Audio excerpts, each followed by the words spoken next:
Oh, we're live. Hello, We're live. I'm Matt Bergman, and you are listening to the Punk Rock Libertarians Podcast, episode 120.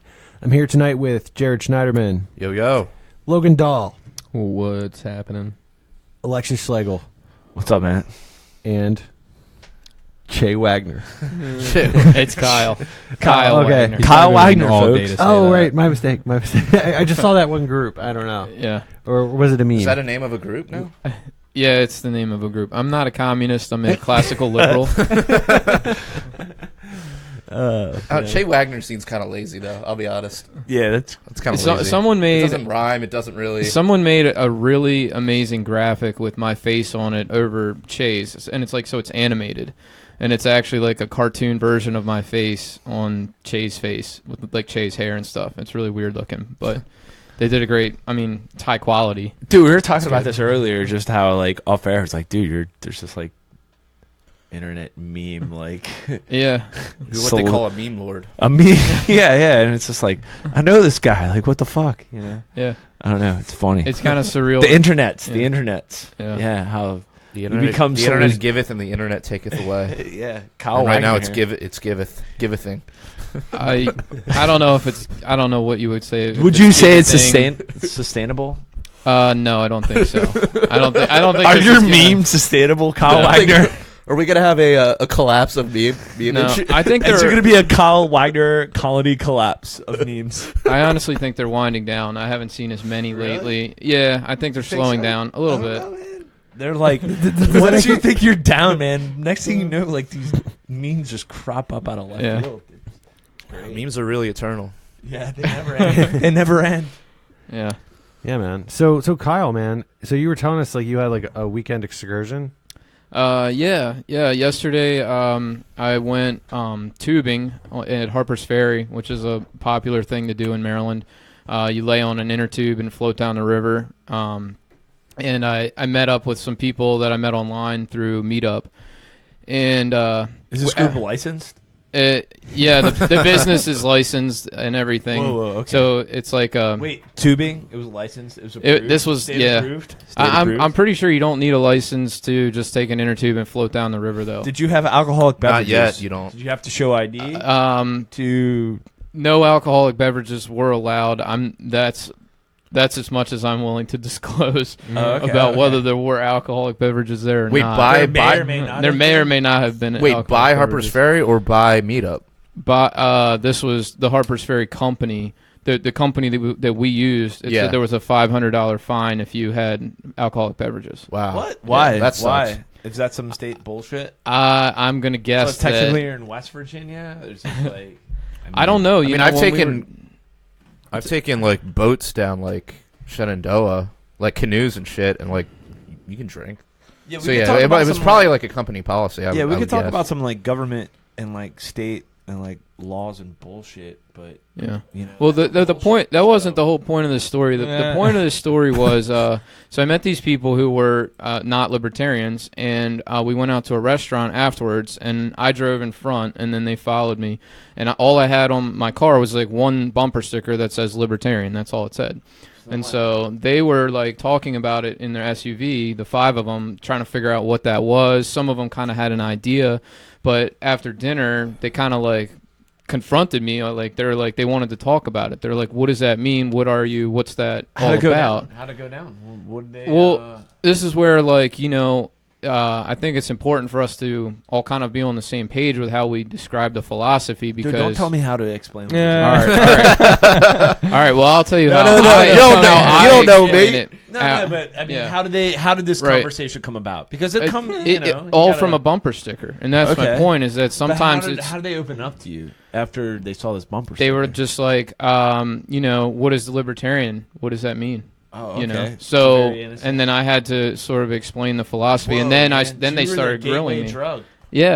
Yeah, but I obviously don't explain it as anarchism or anarcho-capitalism. I say it's about individual liberty, limited government, free markets, sound money, non-interventionist foreign policy, and following the Constitution. So I kind of go through the old Ron Paul Campaign for Liberty cornerstones.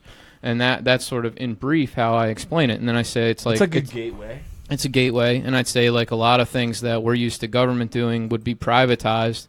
So how'd that go down? Like, how did they respond? The woman across from me was very progressive, so she started getting a little antagonistic at that point. How she so? was Like, about what? She took it in the What was her direction deal? of like. What the fuck was her deal? Dude, calm down. Kyle, talk. Wealth accumulation. She was worried about the rich accumulating wealth. So we started talking a little bit about the churn at the top. I was trying to explain like a lot of the IT fortunes today, they're brand new fortunes. That's not old money. These are guys that were dirt poor, working in dorm rooms or out of their garage. You know, that this tech revolution has just made all of these billionaires that they're brand new. And so every generation, like, new people rise to the top and old fortunes are destroyed or greatly diminished. Like, the market, it punishes, you know. You have to constantly stay on the cutting edge. You know, yesterday's Blockbuster is like today's bankruptcy story. It seems like the only way you can really stay at the top is if you embed yourself in government. If you're like a government contractor, or you have some sort of, or oil, or like, I mean, yes, there's like the Walmarts. Yeah, or there's some the Walmarts of the that's world. protected. Like some commodity that's right. Like, so she definitely had an anti-capitalist mentality and was really worried about the rich accumulating wealth at the expense of the poor. And I also brought in the fact, I was like, listen, a lot of these businesses, people that get rich, they get rich by serving consumers. You know, things like Apple and Microsoft, like they're creating products that everybody's using, everybody wants, that it betters everyone's lives, and that's how they're getting rich, by serving consumer wants. And so she didn't really have too much of a response for that. So at the end of the conversation, did you want to give her a helicopter ride? I mean, I was like, these were new friends that I had just met. I wasn't trying to get into a big argument about it, but they were throwing questions at me about roads. Were they confrontational? A little bit. About roads? Some were curious. Roads? Yeah, what about roads and infrastructure? And that's an area where I don't think our position is clear enough, you know, in my opinion. And so I'm like, I think that it's okay to have some public property. And I know that that's not the ANCAP position, but people like Bastiat and Henry Hazlitt. In Capistan? In Capistan. Everything would theoretically be privatized, but an easy way to explain that would be like, just cut out the fucking middleman. Like, they're still construction companies, just like you just go straight to them. What about there's no like office space. The problem, where it's like, why can't the software engineer? Well, hold on. Let me just stop this from going into another ANCAP versus minarchist argument. Don't go down there. We've already gone down there, but I mean, I think it's reasonable to say like, well, I mean, obvious, like, you know, if you asked us, our answer would probably be different than yours. If they pressed you on the roads, if they pressed you on that issue, what I would do would say, sort of almost deflect, but not really, but kind of say like, well, that's an issue that it's not a pressing issue. We're at this point more concerned about the drug war, the foreign intervention, the, you know, I mean, if you want to get down into the weeds of just the philosophy and how it applies to stuff like that, I mean, you can, and I think we're all going to disagree, or at least you're going to disagree with probably us on that.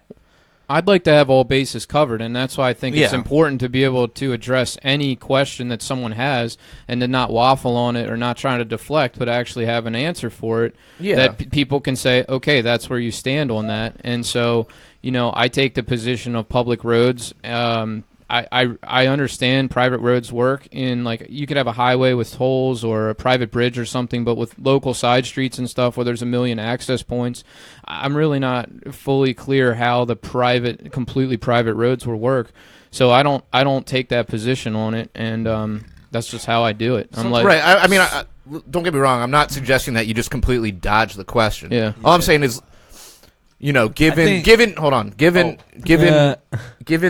scarcity of time, let's spend more time, you know, maybe hit the point, say, well, I think, in my case, I'd be like, well, I think, you know, privatization could work. Do I know exactly how it would work? No, but I think people are smart enough to figure it out. and then I would sort of move on to other topics. They specifically asked about infrastructure. I think a lot of times they said, "What do you do about infrastructure?" And I was like, I think a lot of times you could save yourself some time by just saying like, "All right, well, anything the government does is terrible." Yeah. So, what about don't even like entertain these hypotheticals. Did the Federal Reserve come up at all?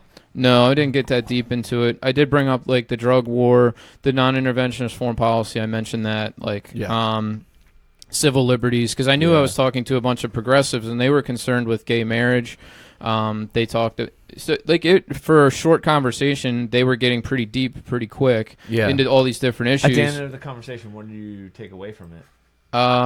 I just hope that I kind of piqued their interest a little bit, and then I maintain the friendships without pissing anybody off and ruining dinner. Because it's a lot to take. Like all at once, you got 5 people throwing questions at you. It started with a bumper sticker. I'm sure a lot of us feel like responsible for making like social situations like awkward. Would you say so? Like wait, like just in like that. conversation, just like you're hanging out, you're having a good time, and the next thing you know, like conversation goes off the rails, and it goes to like, what's your political position? And then it just, and you're thrust into a position where you're just, or not a position, but just like in a scenario where you're like, I really don't even want to talk about this right now. Like, I'm just trying to have a good time. Yeah. But it's like, fuck. I don't know. And then they push your button. It depends, though, because sometimes I, like, especially the more drunk I get, the more, like, I want to talk about this shit. Yeah. I mean, the more I'm like, it let's really all depends. Let's go around this rodeo. It depends on, like, how they come at you. I guess it depends on, like, it really depends on how passionate I am. But it's also like defending the principles. It's also based on the context, right? So like, if it's like a work party. Although like right. Like I don't know about my new job, but my last job, like they were all aware of me doing like Punk Rock Libertarians and like all that shit. So it was never like, and it was like a small business, so it's like all small business owners, at least when they start out, are typically like libertarians, right? I mean, if they're doing it the right way. Well, not always. The family business I worked for, they weren't like,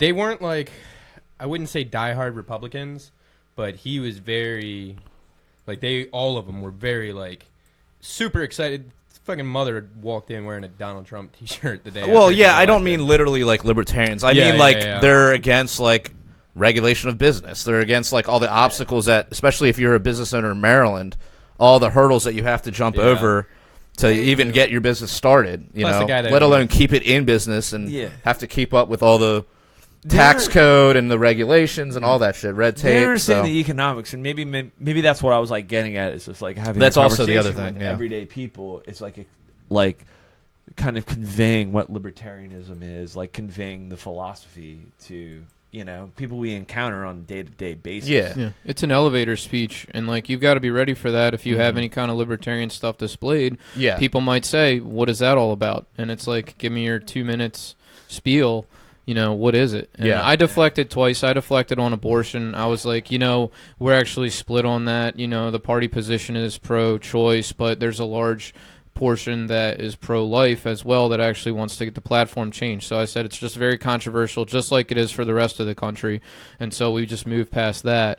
And then they tried to bring up Trump, and I was like, I don't want to get into that whole into Trump. I don't want to get down in the Trump weeds at dinner. So I deflected on that one as well. Yeah, that's good. Yeah, I mean, it's definitely good to be prepared. And there's always different types of people that you're going to have to be prepared for, too. Yeah. So, like, there's just the person that's, like, never even heard of libertarianism or, like, only knows about libertarianism from, like, Twitter or something, which is, like, very hard to that's the problem, especially over this past election cycle.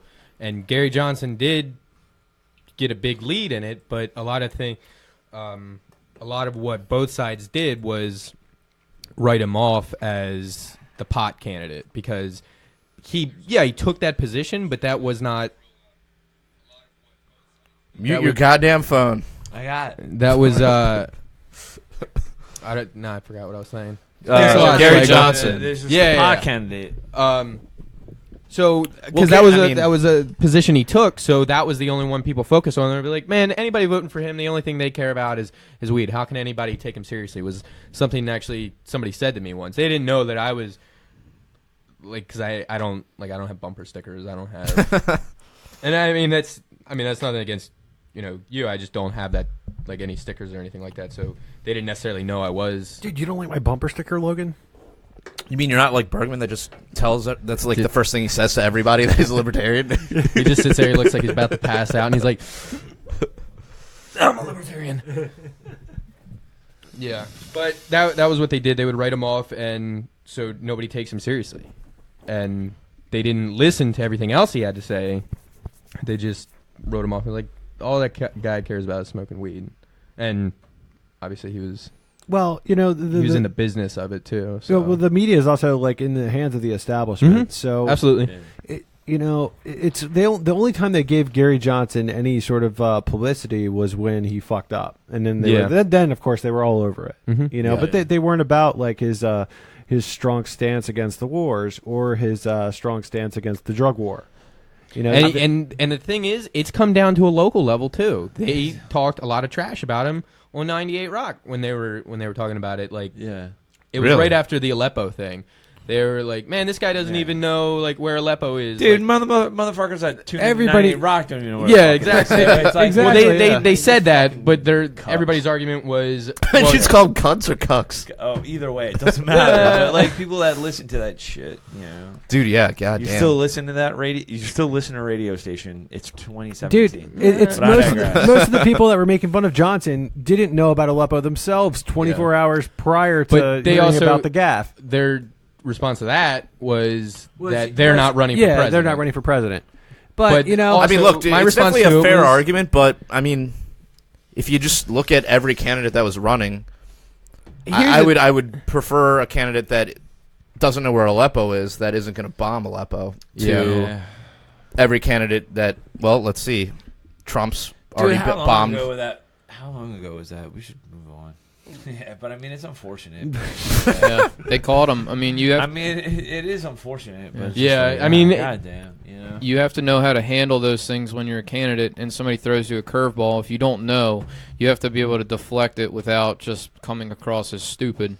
So he didn't deflect it well.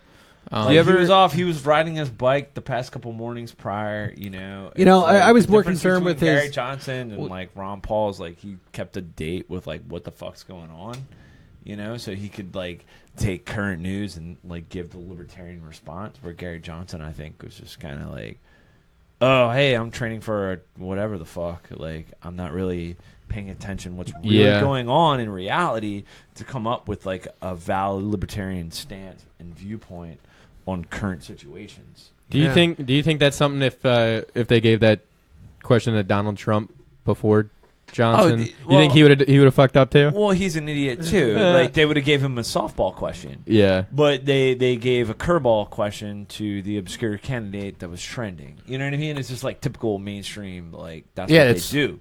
Just like the way like they phrased it, like, what do you think about Aleppo? It wasn't what is your opinion of the refugee in Syria, the refugee crisis, like or this, that's it's a like, good what about point. Aleppo? It's like then like you Iraq, say, well, in what regards, or try to put back on them and try to get more information so you can figure out what. I mean, I 100% agree with the claim that he just completely botched it and should have handled it way better as a candidate. Yeah, because I mean, you got to be ready for that shit. Like, especially when you're an anti-establishment candidate, like a true anti-establishment. What I'm getting at, as a libertarian candidate, you have to realize, like, you got to be prepared. Anytime you're going in there, you're going into the lion's den. You gotta be prepared. Yeah, you got to be prepared for some fucking bullshit. Like, go in there and defend your stances.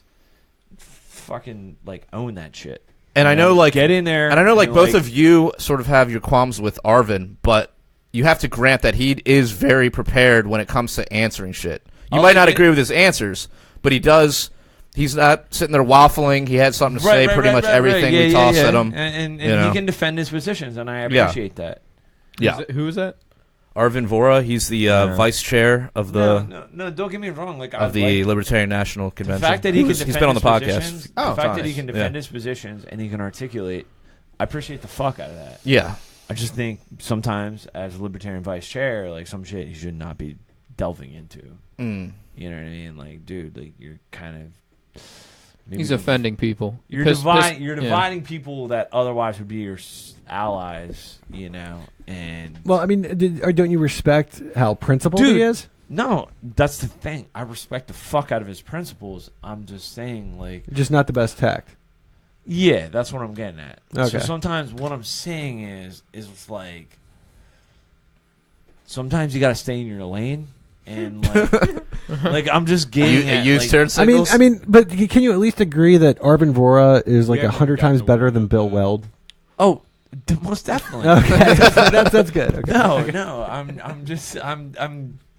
But what I'm getting at is from a veteran perspective. Like those are like, you should not be alienating that base of the Libertarian Party because it's political suicide. It is because a lot of people that, I mean, right, and if you're Arvin Vora and you're an anarchist, but you've decided to use the political system to achieve your ends, right? Mm-hmm. So if you're going to use the political system, it makes more sense to play by the political system's rules than to completely thwart those rules in the name of your principles, right? Yeah. Because I mean, if he was truly like, I don't want to engage in the system, I want to go the agorist route, then he would be doing that. But obviously he understands like there's a certain benefit, there's a certain utility in sort of hijacking the political process. But if you're going to hijack the political process, you have to, at least to some degree, play by the rules of that process. I agree. I mean, look, Ron Paul was a veteran. You know what I mean? You look at all the veterans. You look at the Veterans March that took place in D.C. Like, he's alienating, like, thousands of veterans. Yeah. You know what I mean? That maybe at the time when they enlisted or the time they, you know, served in the military, didn't agree with the principles that he's espousing.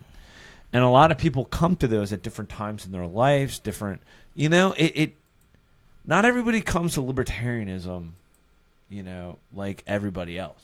Yeah. So what I'm getting at is like by saying some of that shit, you're fucking alienating people. Mm. And what I'm getting at, like you should espouse the anti-war, the anti-interventionism. But you can do all that without attacking people directly. Exactly. You know? That you can tactively like navigate through while still not alienating a base of individuals that are going to be like, at the end of the day, are part of like going to the farmer's market this morning. Like, I'm behind a pickup truck with a 3% like Roman numerals. Yeah. You know, with the 13 stars, like, you know, like the 3%ers. And I'm like, I don't know, I'm just kind of joking around. Like, all right, seriously, like, people put those like bumper stickers on their cars, but like, would they really? Like, would they? You know what I'm saying? Like, would they really be that? You know, the whole 3% thing is total bullshit, though. Is it? Like, well, yeah, what more or less? Like, oh, it was like way more.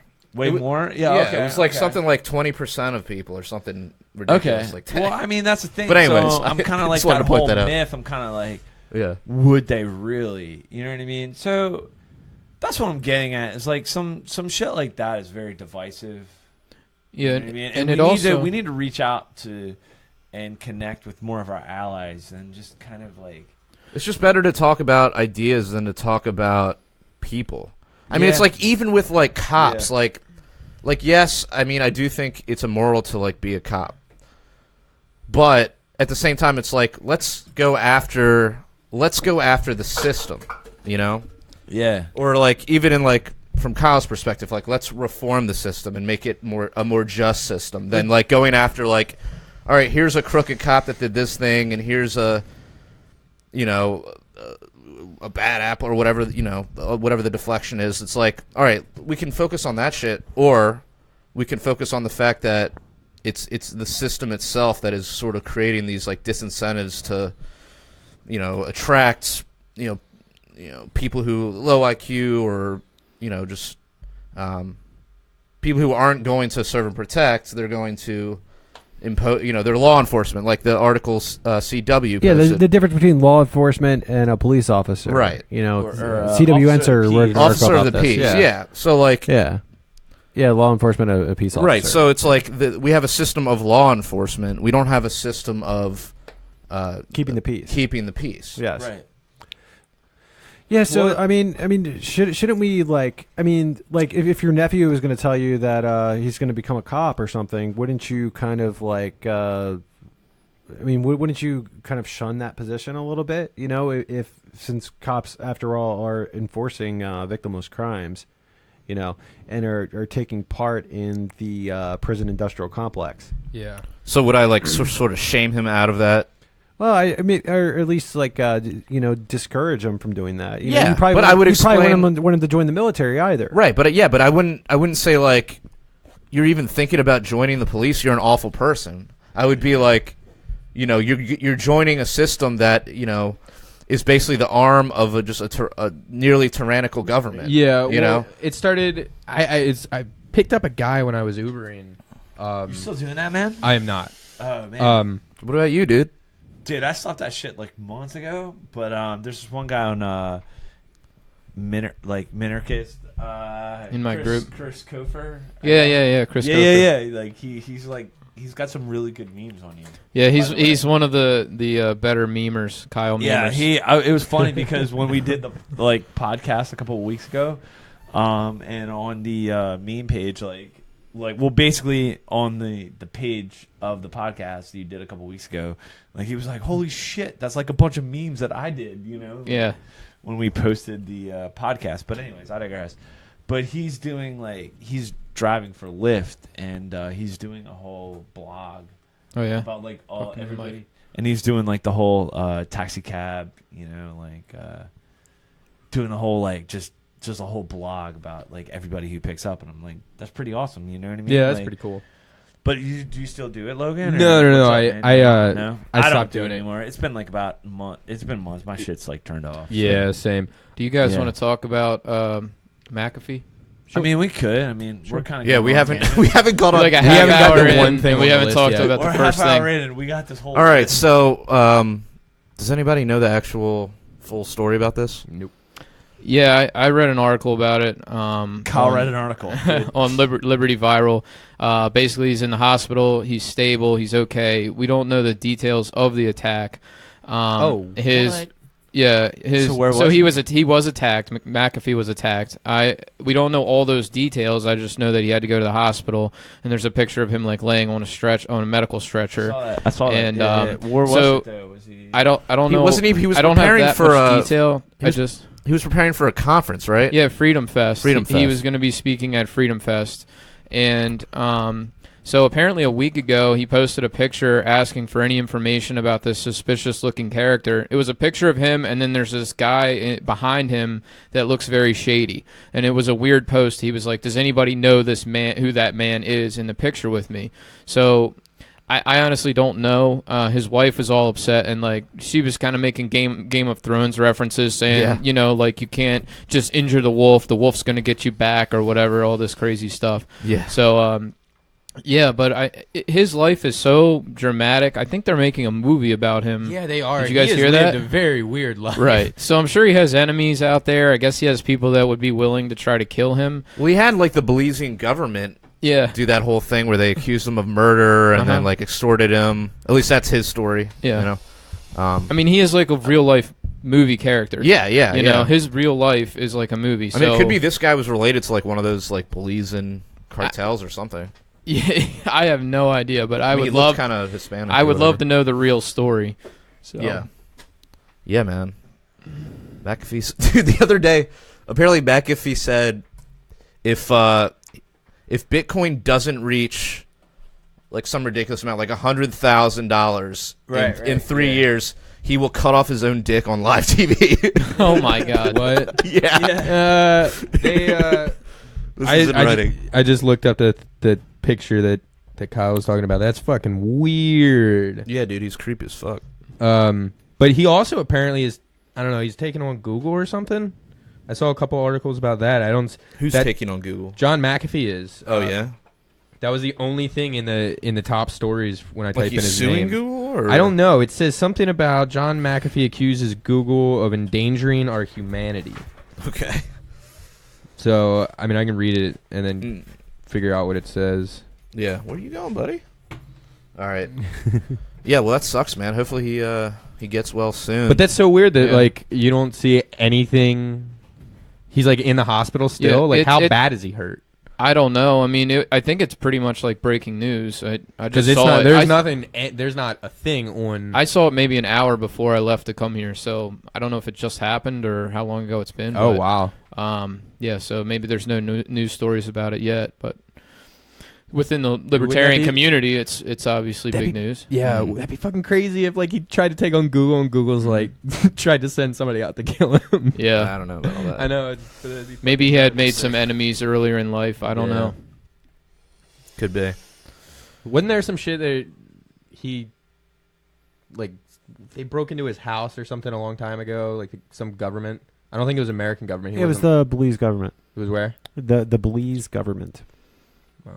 Yeah, he was wanted for murder by the government of Belize, but he was suspected of murder. Suspected, right? Yeah. I don't know. All of that was very interesting when he was running for the LP nomination, trying to explain all of it. Trying to explain all of it, and it was just, I guess I never really got the full story, but you know, he's just got he's got a sordid past. Yeah, and yeah, man. Wait, so who's making this movie? I remember seeing this. I don't know any details about it. I just heard that there was one, and I was like, oh, that makes sense. That guy's got a crazy life. Yeah, so. Yeah, totally. All right. Is it are they actually making a? Because some got released last year of a documentary, and I don't know, maybe Gringo. Yeah, maybe that was it. But I think they're doing another one where it's like fucking Johnny Depp or something like that. That'd be crazy. Who the fuck knows? But anyways, let's move on. Okay, so big news this week. McCain was diagnosed with with brain cancer. He had a tumor removed, I believe, but he's still got the cancer and probably has weeks to live, from what I've heard. Oh, I didn't know it was weeks. Oh yeah, that's what I heard. Either. Wow. That could be fake news. I don't know, but that's what I remember hearing. I heard that he denied VA insurance, medical treatment. Medical treatment. So shocker. Big shocker. Big advocate for. Yeah, so that happened this week. Like, did you guys get caught up in fucking status like? Well, yeah, the Liberty memes were pretty savage, and rightfully so. I mean, he's a fucking neocon. He's an evil individual, and so the fuck what? You're 80-some years old, you got brain cancer. Like, I don't give a fuck. Like, seriously, am I an evil person for saying that? But my position is like I don't sympathize with him at all. I don't. However, I'm not going to celebrate it. I'm not celebrating, but at the same token, I'm kind of like, hey, guess what? I don't give a fuck. It's one less warmonger in the world. Exactly. Right? Yeah, but I mean, there's that side, and then there's also the side where I've just known quite a few good people to die of cancer. So, and I hate cancer so much that I'm not going to relish in it for anything. Me either, but I'm just at the same token. That's all I'm saying. Yeah, at the same token, here's a guy that literally, when running for president, used the Beach Boys bomb Iran. He's a piece of shit. You know what I'm saying? Like, he's a fucking neocon piece of shit. Yeah, I'm like, honestly not. I don't give a shit. Like, am I wrong for saying that? No. Like, I don't give a fuck if you're tortured by Vietnamese. Even before then, he was basically, because of his brash, and you look up Lou Rockwell. I sent the article to all these John McCain apologists, but the fact that his recklessness when even before he was shot down over North Vietnam, his recklessness almost sank an entire U.S. carrier. You know what I mean? Really? Killed, hundreds of sailors. You know what I'm saying? And that's it. And he is fucking reckless. You know what I mean? Prior to that, because his grandfather, or his father, and his great grandfather were admirals in the Navy, so. He was like the last in his class in the Naval Academy. Like, he was a piece of shit. Well, it looks like we triggered somebody in the comments. Oh, well, good. Fuck you. All right, seriously. Talk to me. Okay, asshole. Okay. Like, Alexis, settle down. No. Slaggle down. Slaggle down there, Alexis. Okay, so he says, no, he's not evil. You disagree with his positions. Well, I'll throw this back at you, David Stort Owen. You don't need to call the guy out. Okay. Yeah, I mean, that may or may not be his name. Okay, I'm not saying that's his name. So, but he's positions of mass murder. He's supporting this military-industrial complex, this foreign interventionism that's been going on for a long time. You've got a lot of innocent civilians dying because of this. These positions that he's continuously supporting are not making us any safer. And they're putting servicemen's lives in danger. So, if you're going to support the troops, let's call to bring them home. Also, hold on. Also, you left this out of his text, but he says he's only doing what he thought was best. No, well, at the risk. Hold on. Well, at the risk of breaking Godwin's law here, Hitler thought what he was doing was best for the German people too. Would you not? Can we not call Hitler evil? John McCain supports a policy of arming. I'm not saying John McCain's as bad as Hitler, by the way, but he's arming the goddamn rebels in Syria. You know what I mean? Yeah. That are basically funding goddamn ISIS. Fuck these. You know what I'm saying? Yeah. He's only. Yeah, but we just disagree with his positions. Yeah, that's all it is. He's a fucking idiot. He supported the debacle in Iraq, and look where we are today. We're fighting ISIS because Saddam was not a fucking hero, and I don't support him. But at the same token, he kept that fucking godforsaken part of the world in line. And now it's created he's a fucking idiot. This interventionist foreign policy is disgusting. Yeah, and Alex Schlegel, veteran, ladies and gentlemen, veteran. Exactly. Yeah. And I'm sorry, they don't hate us for our fucking freedom. They give no fucks. We've been involved over there. We've been engaging over there. They fucking hate us because, whoever this guy was on Facebook is about to put Alex in an early grave. Yo, this motherfucker, seriously, talk to me outside of seriously. Are you calling him out? Nobody should ever defend fucking John McCain on this website ever. Or this podcast. Any fucking idiot defending John McCain, this place is probably not the place. I don't know. I mean, dude, this is not a good place for you. Get the fuck out. Dude, seriously. Dude, this is not maybe he didn't really My dad's realize. a Vietnam veteran, okay? All right? He didn't do, but this guy's a fucking asshole. Okay, look at his goddamn military record. He's a fucking asshole. Let's just be chill, dude. Let's just be chill. I'll try to. No, I like this. Dude, I like this. Alex, let's just chillax, dude. I like this. What I'm saying is keep going, baby. Keep going, dude. The whole football fucking season mainstream again. media, the whole mainstream media is celebrating this fucking asshole, celebrating this fucking asshole. Yeah. You know what I mean? And they don't look into his insanity. You know what I mean? The fact that he crashed 3 fucking times prior before being shot down in Vietnam. He's a dude. All right? He is not a fucking hero, okay? So anybody saying, no, fuck you, do some fucking research. He is the antithesis of a hero. He is a fucking warmongering asshole.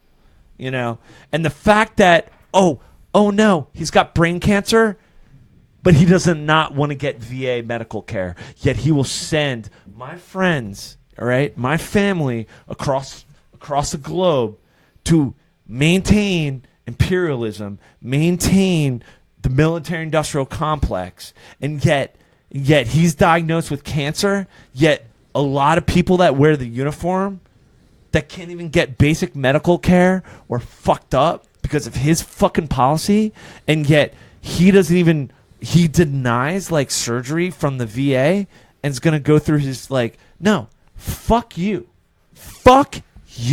John McCain, and that's all I gotta say about that. All right, that was a lot, dude. But for real, there should be nobody fucking defending. John. No one's defending McCain here, dude. But there's nobody here, but there should be nobody defending this man. Okay, you should, if anything, not give a fuck. Okay, but there should be no sympathy towards this gentleman. That's all I got to say about that. Church. Okay.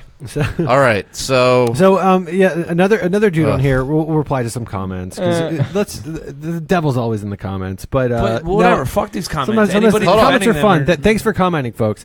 So we want comments, dude. So the other night I posted something about not Alex Peterson. Alex. Austin. Okay. I posted something about Austin Peterson.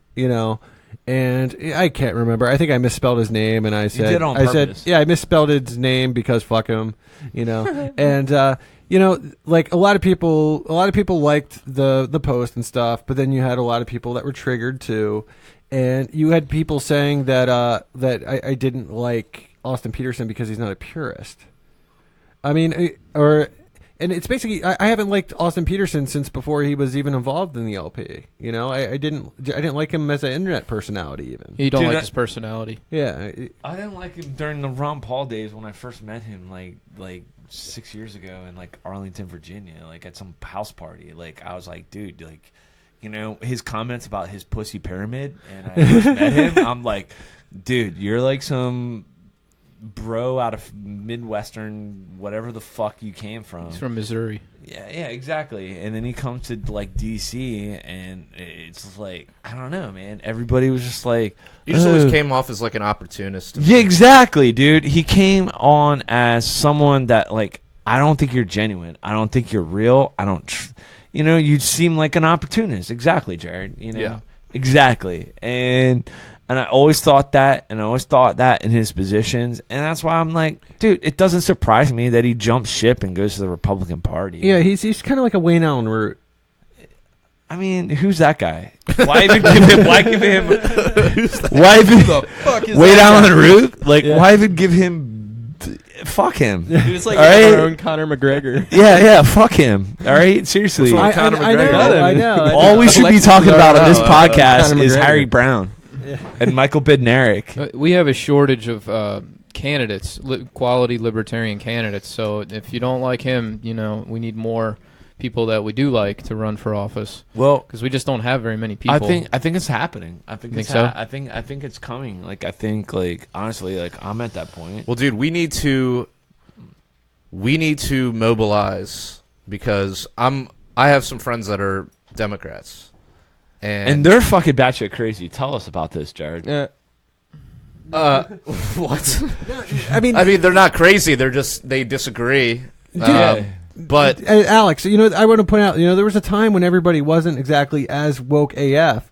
So we should probably be. But hold on. Here's my point. Here's my point. To not digress, but they're seeing record numbers of youth getting involved in the Democratic Party, trying certain reforms. There's something called swing left, which is I guess some sort of whatever Democrat thing. Yeah, and they're using Trump, which is like a CIA. Yeah, well that's the thing. It's as a recruitment tool, right? So they get everyone super scared of Trump. Yeah, not say that there aren't reasons to be scared of this administration. We'll get into some of those in a second. I mean, but do we have to? I mean, but my point is they're getting riled up. They're doing shit and trying to make shit happen. So right. And it's a shame. There needs to be something like that if we want to use the political process as a tool.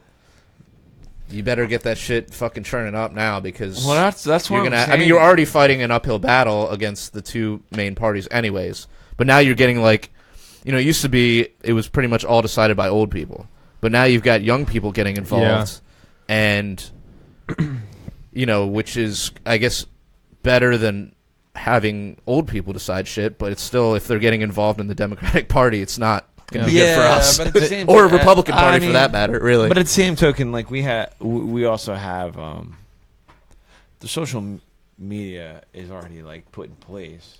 Well, yeah, I mean that's good for spreading the message, but I'm talking if you wanna take hold of the reins of the state, which I mean we can argue whether that's a good idea or not. But if that's your goal, you got to step shit up now because they're stepping.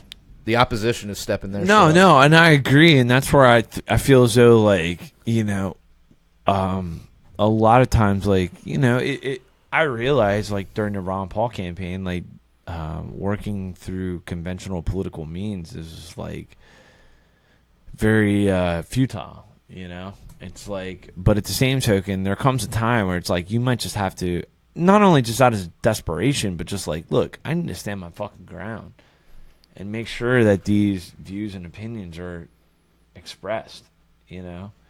And I think maybe all of us agree, like, shit's might be getting kind of dire, you know? I mean, maybe we're kind of stuck in an echo chamber on social media, but when you go out in the real world, like, i.e. today, like, at Artscape, like, I'm a fucking minority, man. You know what I mean? Like, just talking to people. And not only that, but it's like, dude, I had some shit. But it's crazy because it's like, we're the most it's like the most reasonable, like. It really is like being in They Live. Like, that's what it feels like all the fucking time. I know. It's scary. It's like, idiocracy is like. Yes, exactly. Is becoming more and more like a fucking.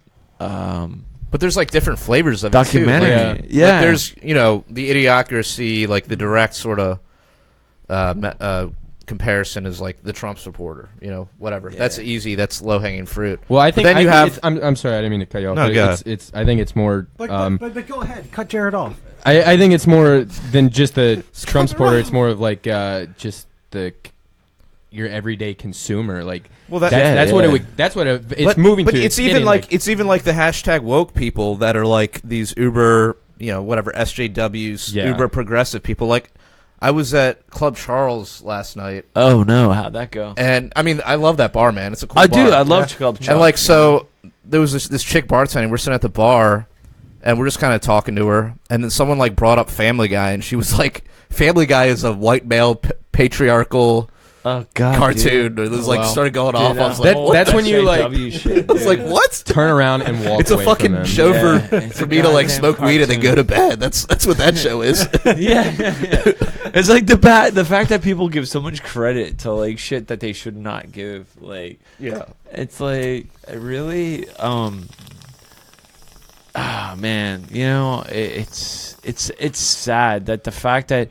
And is any wonder when things are falling apart, like so fundamentally, economically, foreign policy, like socially, etc., that things are going off the rails when it comes to social justice, like warriors. And I'm not just talking about just that on feminist issues, but just like you look at the issues that are being like at the forefront nowadays. It's like, really, like this is.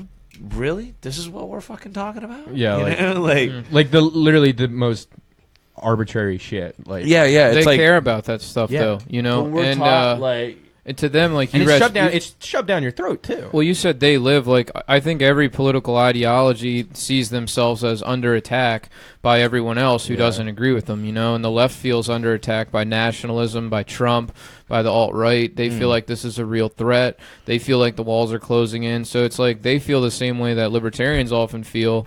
Like, they're like, man, I'm the only one who's woke. Everybody feels like they themselves are woke and no one else is. Everyone who disagrees with them is just brainwashed or an asshole. And then you're sucked into stupid conversations like earlier today, like you were talking about, like, you know, you're hanging out with people and then you get sucked into like stupidity. Yeah, I'm just hanging out. I just want to go rafting on a Saturday, drink some beers, have a good time, and next thing you know, I have to defend. Well, I like that reason and logic. I don't like, mind that. That's what I don't Kyle mind lives to breathe that shit. Yeah, I live and breathe it. I love when people bring up libertarianism with me and want to hear my thoughts on it, and then I get a chance to say what I believe and why I believe it, and try to convert some people, because I feel like I can defend all those positions really well, you know, even against a progressive or whatever. So, yeah, it's like if you want to come at me, bro. Yeah. I mean, I will say though, it is good that there are people that are, even if we disagree with them, they're sort of getting outside of like the, I guess, establishment mold. You know, even like the SJWs or whatever. Like, yeah, I think they're wrong on just about everything, but at the same time, they're not just like buying into, you know, whatever the mainstream is sort of spitting out. They're just buying into a different. Well, they're buying into like the the university dynamic. Yeah, now. exactly. But so I guess I don't know. Maybe I'm being a little too lenient on them, but I don't know. It's forgiving, yeah. But I don't know. I forget how we got on that topic. To be honest with you, I'm gonna talk about the. Yeah, let's move on to Yeah, so apparently there's going to be a memo sent out by the DOJ per Jeff Sessions. Basically, it's suspected that it's going to contain language that connects marijuana with violent crime and then offers a solution cracking down federally on marijuana laws. How many more times are they going to buy that? Like, you would think after, like, so many times of the same thing. I mean, it's definitely not a popular thing. Like, democratically speaking, this is not the will of the people, so to speak. You know, no, right. Not that I think that's a justification for anything. There are a lot of marijuana prohibitionists out there. Like, there are a lot of people that are like they're very live, and they're. But I mean, if you look at the polls, and if you want to trust the polls say that most people support marijuana. Changing marijuana laws. Yeah, I would agree to with treat that. marijuana as alcohol. Yeah, I don't know what the numbers are at. Do you think you're over 50%? I think it's over 50%. Yeah. I would say 60-40, 70-30. What do you think? I say it's closer to 60. I think it's 6. I think I saw 60 the last time I looked. Look at what recently happened in Alaska. Someone fact check me, so I'm not fake news. Oh, well, just look at what recently happened in Alaska. Remember the girls like fucking I quit. Yeah. Yeah. Was that Alaska? Yeah. Oh, yeah. All right. So, last week, FYI, I quit my job. Fuck Congratulations, man. Oh, yeah, shit, thank you. Quit that shit. That's why he's in such a good mood tonight. Yeah, quit that shit. Said fuck you. But the last week, I watched a lot of documentaries via their, interwebs. But I watched a lot of Vice interwebs, Vice, documentaries, docs, and the one was about the. Basically, fuck it, I quit. It was the Vice. She basically quit her job, and she was basically the director of the Alaskan pot club, or So she was advocating legalization of marijuana for for years. But then she was also a newscaster, so she was kind of stuck between two worlds. Professionally this, but socially I'm this. And she quit by saying, fuck it, I quit on air. Well, yeah, she quit on air. It was like, fuck it, I quit. So, but she was behind the basically legalization of medical marijuana in Alaska. And what's crazy is just most quote-unquote conservatives won that election, but by a little over, I think it was 52%, the ballot initiative for legalization of marijuana, recreational, in Alaska passed, Yeah. So, I just think the ideas that we're espousing are winning, Yeah, well, here's the actual statistic as of 2016 in October. And this Logan, I like that you're coming with the docs. With the docs, Got man. the documents. Logan, and this is off of Gallup.com, and it's up to 60%. Think yes, it should be legal. Yeah, it probably varies by state. Sure. Yeah, more conservative states. But then again, it's it's like any other survey. It's who. But my point is you've got this fucking lunatic Jeff Sessions.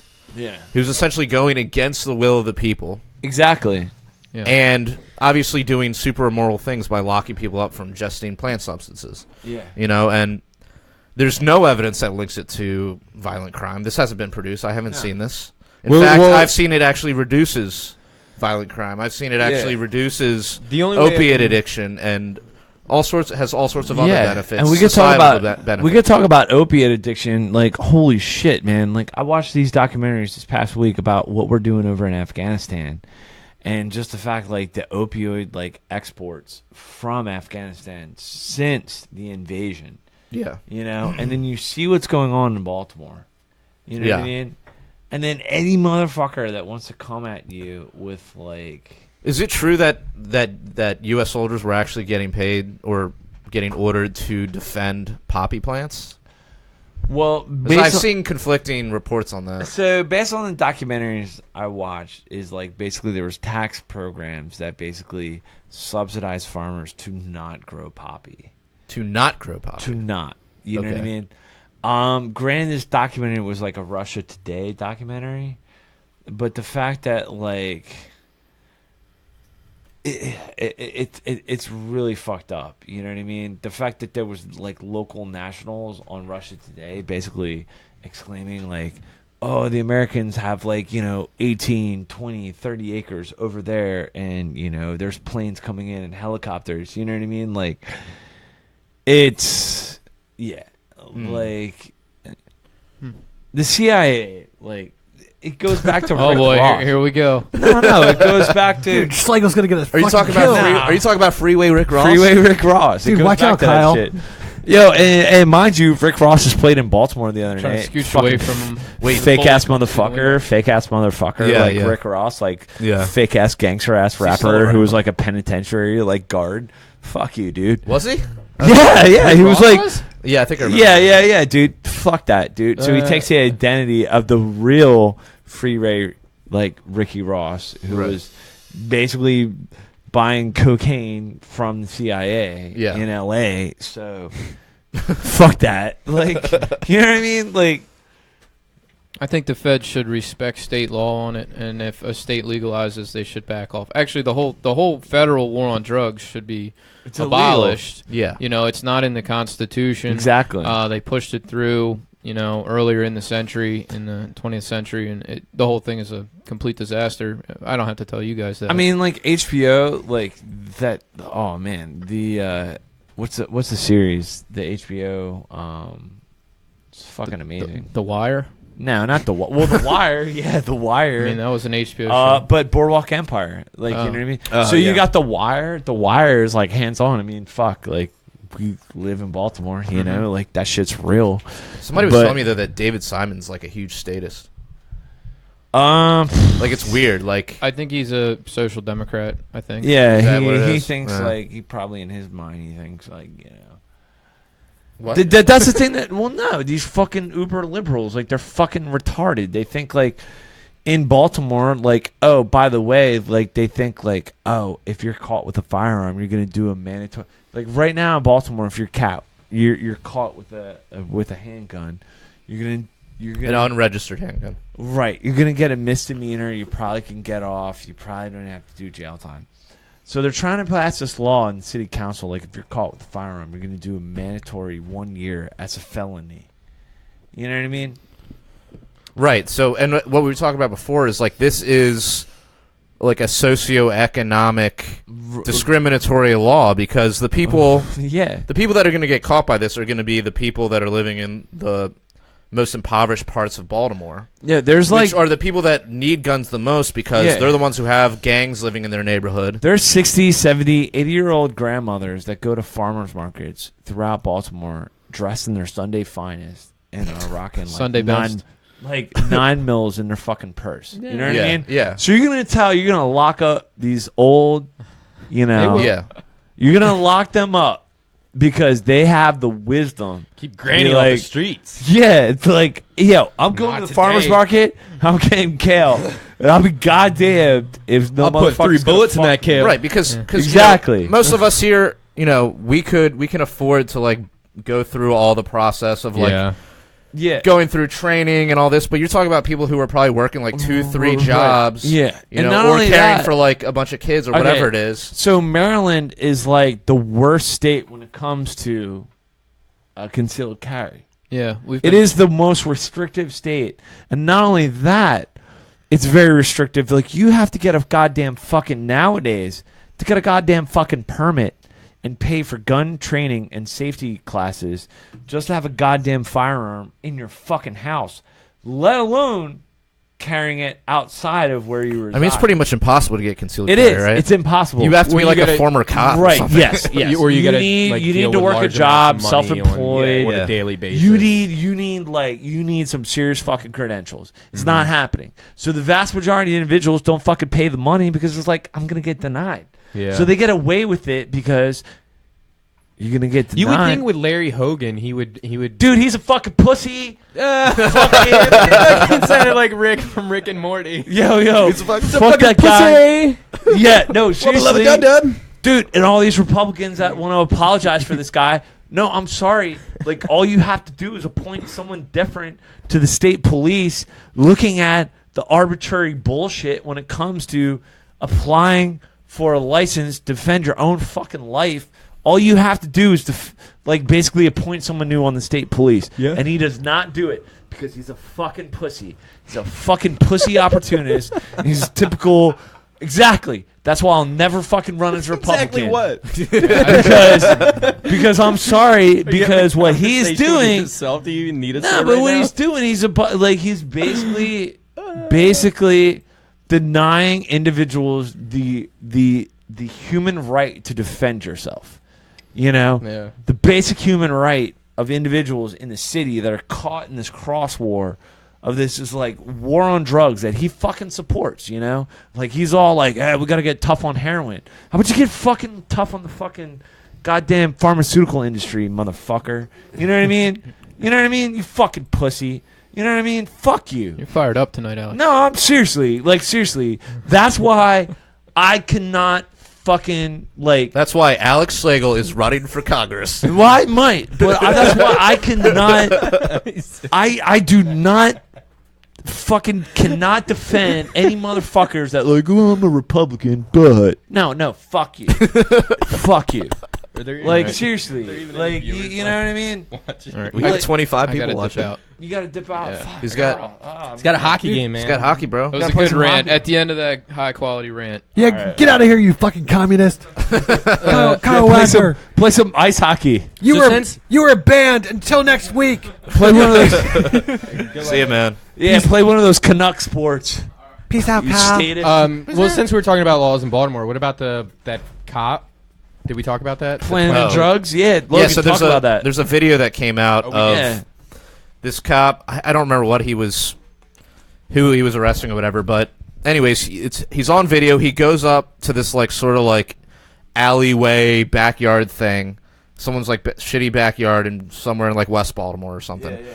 And it could be east. Who knows? It could be east. Sorry, don't want to judge. Don't want to discriminate. But anyways, he picks up a Pepsi can or a Coke can, puts a bunch of drugs into it, puts it down, covers it up, and then walks away and then rediscovers it. So yeah, I mean, he planted drugs. It's on video. Yeah. I don't know what I imagine he's on paid administrative leave now. Yeah. And they were talking about it the other day because last I heard, I don't think he got anything because they said there wasn't enough. They were talking about it on the radio the other day because it was something was wrong with his body cam. It cut out. Yeah. At a certain time, during the video. Not that he was necessarily messing. Dude, with he's clearly fucking putting drugs into a can and then putting I haven't seen the video, so I don't know. Dude, it's not. There's no ifs, ands, or buts about it. It's not. And don't get me wrong. This probably happened. How many times before body cams in Baltimore has this happened? Oh, countless. I'm sure. I mean, I did time. Sure. I did time in Central Booking when I was active duty Air Force as a staff sergeant. You did time? Yeah, I did 8 hours in Central Booking. What what does that mean? You? I was arrested. I was arrested and detained. Spent 8 hours for what? Baltimore Central. For yelling "fuck you" to Larry Hogan. You don't know. I don't know. They just they dropped the charges, let you go. Yeah, well, I mean, David Boyer's probably watching it. How did this happen? I was Cinco de Drinko. I was still active duty Air Force, 2010. It was in Fells, and the cops were out in force, and I was sober. My buddy David were sober. Our buddy Ray was sober, and the cops came up the street and just arrested my buddy David, and and then I got arrested, and then my buddy Ray got arrested, and we did Did they ever tell you what you were being arrested for? No, not at all. What does this have to do with the drug planning? Well, that's what I'm getting at. Baltimore City gets away with murder. I mean? It's not, yeah. For real, it's not a shock. It's not a surprise to me. 6-7 years ago as an active duty staff sergeant you listen to Air Force. Yeah, I did 8 years in Central Booking and was released on my own recognizance, all 3 of us, and then got a letter from the state pardoning, basically yeah, we fucked up, sorry about that.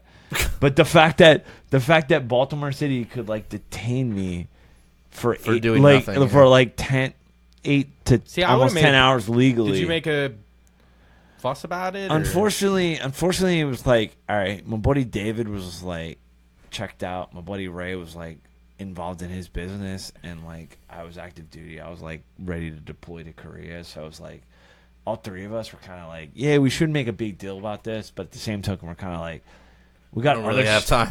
Yeah. We got other shit going on. And but what's what really going to come out of it? Like, it doesn't surprise me Well, that dude, Baltimore City police would plant drugs. You've heard like Michael A. Wood's stories, right? Yeah, well, that was what I was going to bring the cop up. on Like, the Rogan show. Yeah, Yeah, dude. I mean, Baltimore City is corrupt to the core. Yeah, I mean, it doesn't shock me whatsoever.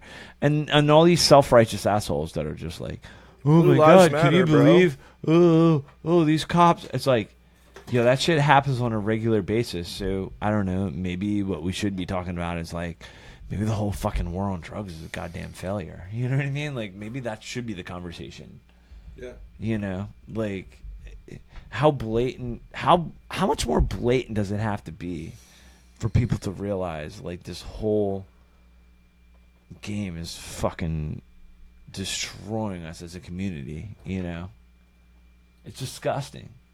It's really because propaganda. Yeah, for real. It's like that propaganda wing. Like Artscape today in Baltimore, like walking up like Mount Royal Avenue, you have like all the news and the city government and all this shit. It's a goddamn propaganda wing. Yeah, I noticed like they had like a some giant 1984 shit. They had a giant sign like next to the stage that was like all the way at the end of Mount Royal. Yeah, dude, my they friend's had a whole band was. They had like a fucking like giant sign that just said the fucking mayor's name on it. Yeah, and I was just like, what is this doing here? Like how much money do they waste? To have basically literally an entire city block, let alone. Like, I mean, I think the festival's cool. Don't get me wrong. Oh, don't get me wrong. Like Artscape is great, but yeah. the fact that like you have an entire block dedicated to like the propaganda wing of like. Yeah, you also had like, did you notice like all the big like police vans and police trucks that were just chilling there? Was one like they're not doing shit except like more or less like oh, look what your tax dollars go to. Yeah, and then they had one like police van that literally said Baltimore Poe, like Edgar Allan Poe. Like, oh wow, how much fucking money was wasted? Retarded. Coming up with that idea, painting a goddamn like mobile command unit that like basically like violates our civil liberty. You know what I mean? That like our tax dollars go to like the Baltimore Poe. Like what the fuck? Like, and then people are posting that shit on Instagram. Like, oh, hooray! Look at the marketing of our captors. You know what I mean? Like, yeah, I saw like a bunch of cops doing like Snapchats with like citizens that were walking by. Just dude, like, it's like let's dance and fucking It's like taking the edge off the like. All right, it's cool. Like it's an art festival. It's the largest free art festival in the United States. It's all great. But the fact that like Baltimore City PD, it's kind of like, oh, this is a great opportunity to like market to the sheeple. Like this is a great opportunity for us to kind of take the edge off and kind of take it's fucked up, man. Like I don't know, like I had mixed emotions today, like walking through there, yeah, and just that whole alley, like literally like a whole block on Mount Royal was basically like dedicated to Baltimore city government, like kind of like, oh hey, this is the propaganda wing of like Baltimore City, Well, it's giving that public appearance what they want that we people give to a think. Fuck about you. Yeah, exactly. So people go home and they tell, man, they're really turning that city around. They're really our friend now. They're there for us. When reality, what's really going behind indoors? Same thing. Yeah, that our government does. Our federal government is. That's all what it is. It's with Fox News and all these other things. It's a public appearance. Yeah. And what's really going on behind closed doors is like, for all we know, it could be like it probably is like some dark shit. Well, yeah, it's for the proles. Like I've been reading 1984, and it's just like. Shit's real, dude. Yeah, it's coming real life. It's like this is for the pros. Like, dude, have you guys watched The Handmaid's Tale? No, dude. No, but I've heard about it. But dude, it's fucking awesome. It's basically all right. So the basic premise is. I'm sorry, is that one on Hulu? Yeah. Okay. It's the one with the chick from Mad Men. the secretary that turns into an actual real person. But anyways, yeah. So it's basically about it takes place it could take place next year, really. But basically, the government kind of gets taken over by this sort of theocratic regime, right? And also simultaneously, there's this problem where basically women or most women have become infertile. So there's a few that are still fertile that can actually produce more children. So they basically take over the government and then force these women into being basically baby machines, basically I guess you'd call them sex slaves, whatever you want, concubines, that sort of thing, where it's their sole thing is they have to have sex with the commander, who's basically the new elite. And it's on Netflix series. This is on Netflix, dude. What's it called? And it's called The Handmaid's Tale, and they show flashbacks to as this stuff's kind of happening in real time. Most of the story takes place. The government takeover's already happened. The theocrats are in control. It's Christian theocrats. But then they flash back to it kind of happening, and you can kind of see the government slowly taking away people's rights. And I don't want to give too much away, but that's crazy. Don't spoil it. Builds into it. It's it's definitely a perfect just example of how tyranny can happen. The road to tyranny, the road to serfdom. This is it's just gradual sort of you hear him talking about they made this illegal yesterday, and they're oh, well, that sucks. But then it's they kind of just keep going about their lives. Right. I mean, look at we were talking about just the fact that if you have a firearm, you're doing a year in jail in Baltimore. Yeah. And that's the thing. It's in this scenario, it's very nonchalant. All of a sudden, who has the guns? Yeah. These fucking dudes in black, in fucking black riot gear. They're the guys walking around the streets with guns. Dude, just real. I mean, I might have talked about it before on the podcast, and we've all probably talked about it, but Black Mirror on Netflix. Awesome show, yeah. Yeah, I mean, it's happening. It's fucking which happening. one? Which episode? Or all I mean, of it? where do you begin? Where do you begin? Yeah. It's a couple weeks ago, the first time I'm reading 1984, I'm Jesus H. Christ. Well, dude, okay, the one Black Mirror where they have... I'll fucking give away the ending. Fuck you guys. No, fuck you. I want to watch it. Oh, yeah? Yeah. I literally just texted my girlfriend. I was because she's been telling me about it, but she didn't explain what. Do you know what I'm talking about when they have... when it's future... They're in the... Obviously, it's all in the future, but they're fighting a war. They're fighting a war, and they're fighting against these zombie kind of creatures. Well, it's the criminal justice system, right? No. It's they're different one. They're soldiers. We're not on the right one. They're soldiers, and they're it's sort of post-apocalyptic, and they're going through and they're killing. Well, the whole show these zombie infected people type things. But there's a twist, obviously. I probly missed I wish that I could talk about it. No. But seriously, that show is just you watch it and you're Jesus H. Christ, this is scary, but I could see this happening. Yeah.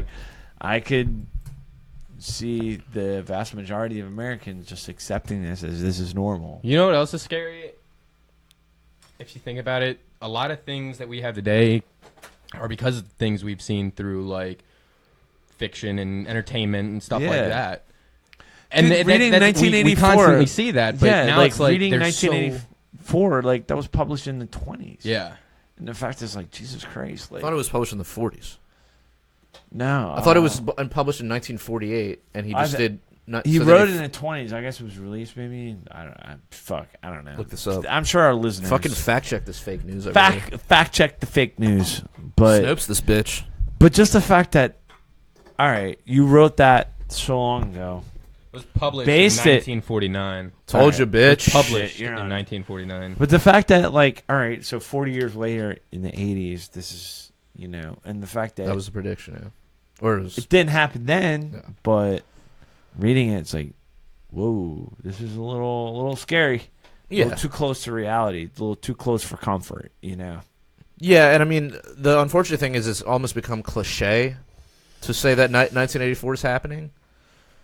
You know, it's like so overused as like an argument where it's like, we get it. You're just being paranoid. Well, but the reality is, it is true because it's like, you know, one of the big things is like, you know, we're always at war with Eurasia.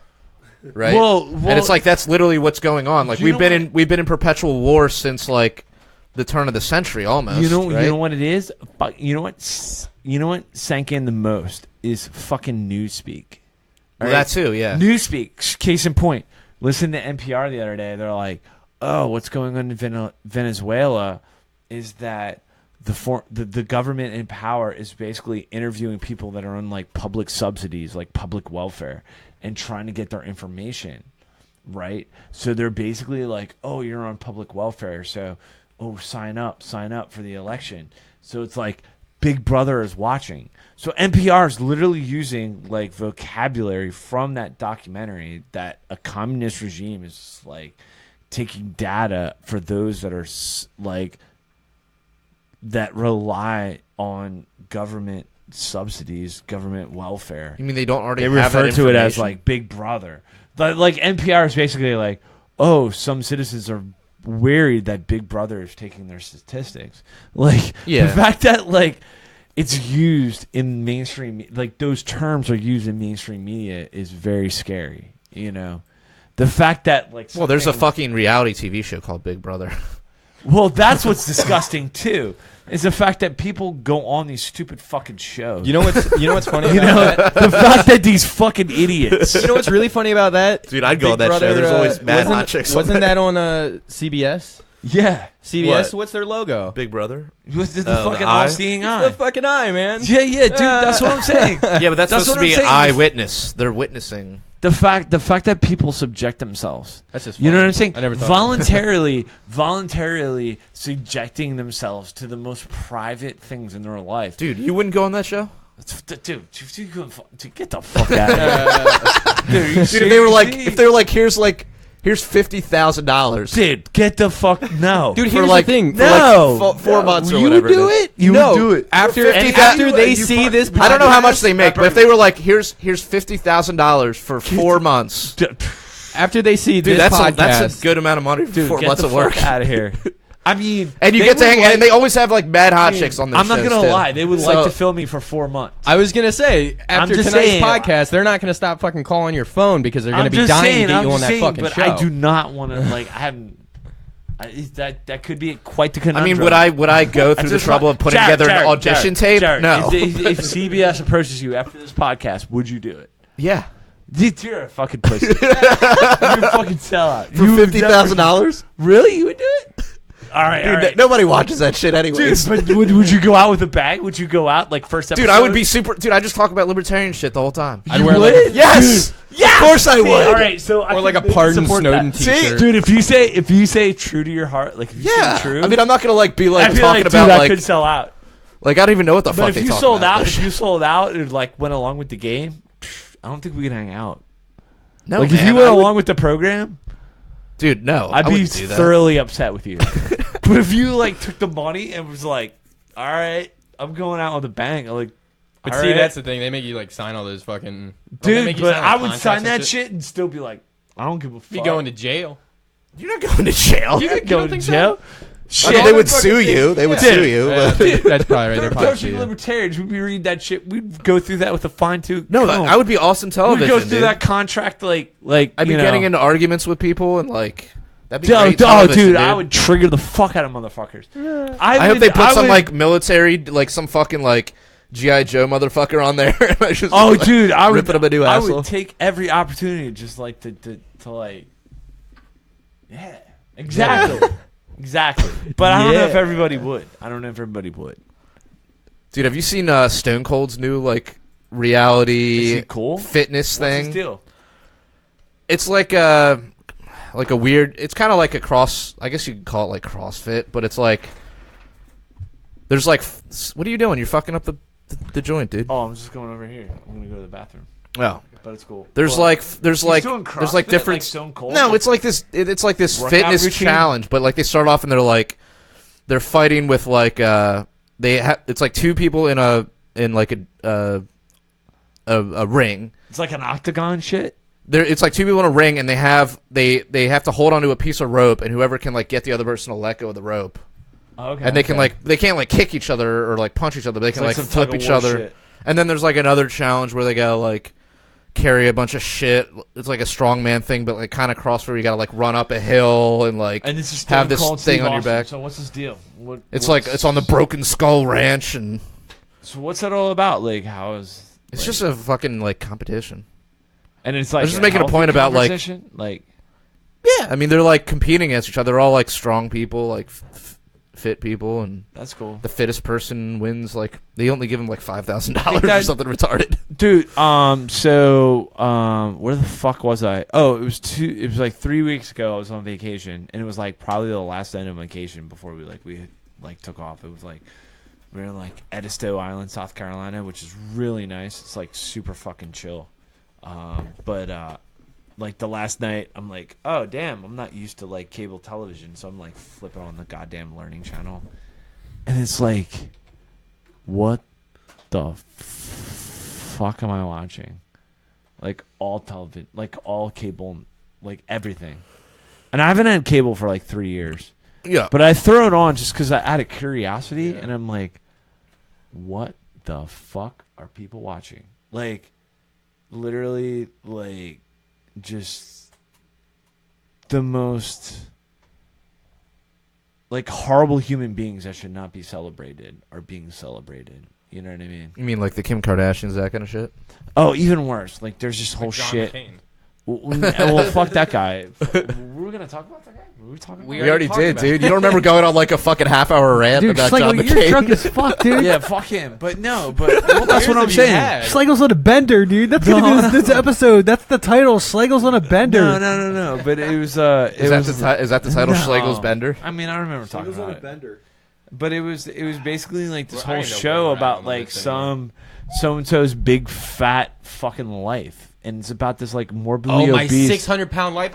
Yes, that show, dude. Oh my god, he's right. That is the worst show. And I'm just like, they're celebrating. Oh my god, fat fucking asses. I wouldn't say they're celebrating it, but like they're watching these people and watching these the people fucking low where life. I used to work. They used to watch this show too during fucking lunch. Like they'd sit there and eat their food in front of this show, and it was the most disgusting thing I've ever seen. Dude, these fat fucks, like basically, their houses are disgusting. Alex, settle down. Their whole life is like a hoarder's episode. I mean, I get people have problems, and I'm not saying like. They're like, I got 4 kids. Is that a fucking television show? I'm 32. I'm about to die because I'm 800 pounds. Like, and he's not joking. People are like literally 800 pounds. Like, I can't do shit. Like, I haven't bathed myself in a week. Like, I haven't bathed myself in 7 years. It's like, you got a show. You have a fucking show. Yeah, but people love watching that shit, though. They love watching people disgusting. That are, like, pathetic. But it's the fact that these motherfuckers are celebrating in our society. They're not. I wouldn't say they're celebrating. Again, they're not. I mean, they're not celebrating, but the fact that... Look, dude, you're talking more the fat shaming. It's the bread and the circuses. It is. It's disgusting. Like, how is this? It's like, I would prefer to watch something that's like... this might sound pretentious, but something that's like more artful, like The Handmaid's Tale. Dude, I don't get... Like this show's fantastic. It's a great storyline. It's a great like cinematography. Like it's beautiful. Like I prefer to watch that shit. Jared, but what I'm getting at is the vast majority of Americans are subjected to like this fucking these fat fucks. Okay, but aren't you taking some of their agency away? Aren't you taking some of their agency away because you can control whether you buy fucking cable or whether you buy Hulu and Netflix. I haven't cable in 3 years, but what I'm getting that's what I'm saying though. The vast majority like. There's like this like cross section of America that is subjected to like this, just. I mean, I get like I get not even that show, but just all reality shows. I mean, all reality shows, all news. Like I get it, dude. Like all that shit. My point is like my point is now we have options though.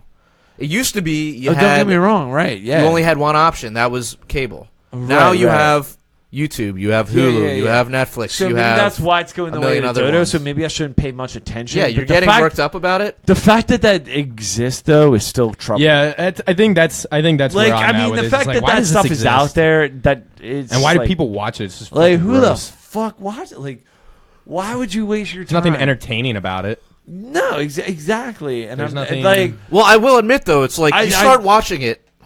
You start watching and it does kind of draw you in because it's designed to draw you in. Yeah, but at the same time, it's like you shouldn't even be like flipping to that channel in the first place. I know. Don't get me wrong. Like but that's the same. It's the mesmerizing. Reason, it's like watching it's like watching a hypnotist for hours. For hours. The only reason I watched it is because it's like for years I haven't had cable. Yeah. So I'm like on vacation. And I'm like right. Like when I go to a hotel, I'll sit there and watch that shit and be like.